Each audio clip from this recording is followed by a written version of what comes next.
My dad started off in the Dominican Republic as a DJ 60 some odd years ago. He was the first Dominican actually in the United States to own a radio station.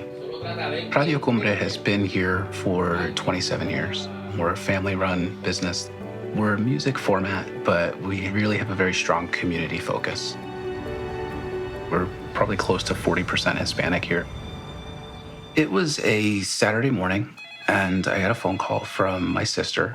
She had gotten a phone call from someone saying that my brother had gotten into a car accident and hit a kid. They needed money to get him out.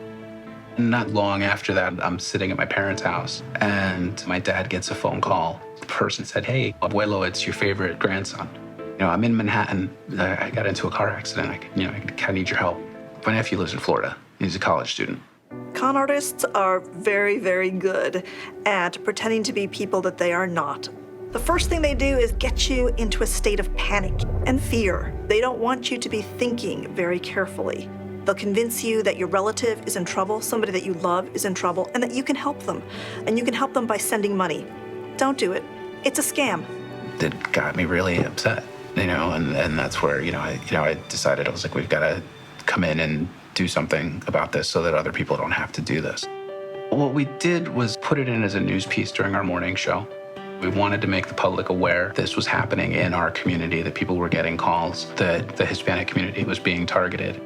These scams can target very specific communities.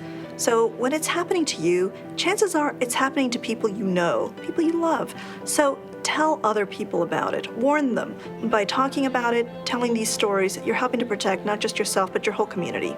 Pablo did a terrific thing. He shared his story. He shared it far and wide. He got it on the radio. And by doing that, he reached hundreds, thousands of people who were able to hear about this scam.